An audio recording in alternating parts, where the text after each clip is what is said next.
Keeping up with James. It was winter holiday season on the island of Sodor. Everywhere was covered in a beautiful blanket of soft snow. Sir Topham Hatt was at the fitter's yard. The engines were having their plows fitted. "We must get the island moving again," he boomed. "And when the lines are clear, I will need an engine to take the presents train to the holiday party at Knapford." All the engines wanted to take the presents train. It was the jolliest train of the year. "James, you must work with Edward," he said. "Remember, the tracks are icy and you must all work together and take care." But James wanted to finish first and take the presents train. "An old blue slow coach like you is sure to slow me down," he huffed. James and Edward's first job was to clear the lines to Knapford. Edward worked as fast as he could, but it wasn't enough for James. "Hurry up!" he snorted. Henry was clearing the line when James steamed quickly past. "Slow down!" cried Henry, "and take care!" But James wasn't listening. He was dreaming about the presents train. He didn't notice that the tracks were icy. James' wheels began to slip and slide. "Whoa!" he cried. He was going faster and faster. "Yippee!" called James. He was starting to enjoy himself. He was sliding so fast that he slid all the way into Maithwaite Station. Later, James and Edward had to take some coal cars to the coaling plant. James waited for Edward. He listened to the choir and watched all the colorful decorations being put up. James wanted to take the presents train more than ever. Finally, Edward puffed in. "Trust a blue engine to be late," called James. "I'm sorry," gasped Edward. "I had to go slowly and take care." "Slow engines like you don't get to pull the presents train," snorted James. And they pulled away.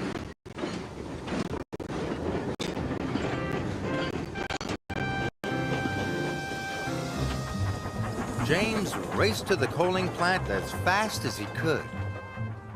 Must be first, he puffed. James reached the top of Gordon's Hill. The tracks were icy and James started to speed up. Edward wasn't happy. James's wheels started to slip and slide. "Whee!" cried James. "This is the way to get the job done fast." James thought it was the best slide ever. At the coaling plant, James and Edward's train had been filled with coal. Edward called to James, "You must slow down and take care." "I am taking care," replied James. "Taking care to finish first. I'm going to pull the presents train." James pulled out.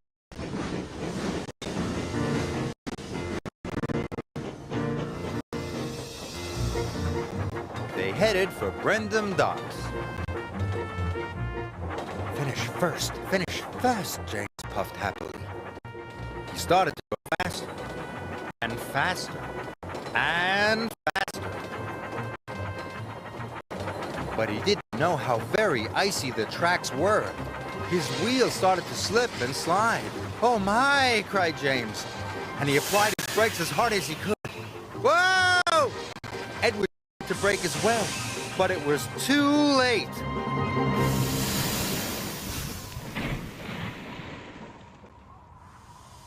"My buffers!" cried James. "Oh dear!" wheezed Edward. Sir Topham Hatt arrived on Salty. He was very cross. "James and Edward," he boomed, "the tracks were icy and you were not taking care. You have caused confusion and delay." James felt bad. "Edward wanted to slow down, but I wanted to go fast so that I could pull the presents train." You won't be doing that now, James, said Sir Topham Hatt. Edward, you are a reliable engine. You can pull the presence train, but you can't pull it alone. It's a very long train. Sir, called James, if I promise to go slowly and take care, can I be Edward's back engine? Sir Topham Hatt wasn't sure. Only if you can puff slowly and carefully, he said. James felt pleased. Edward, he puffed, I will learn to take care just like you.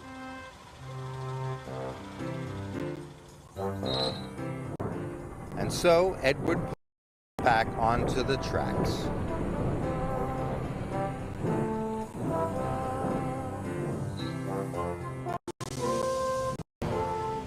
Later at Brendam Docks, the two engines collected the presence train and set off carefully for Nap.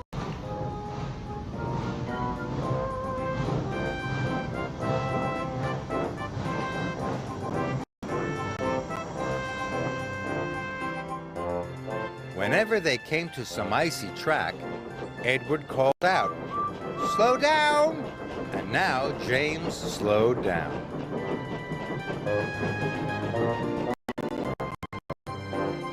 And when they went down Gordon's Hill, Edward called out, "Apply your brakes, James!" And James applied the brakes.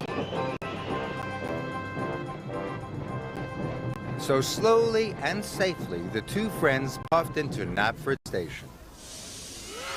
When the children saw the presents, they cheered and cheered. Thank you, James, said Edward. Edward, said James. You are a really useful blue engine.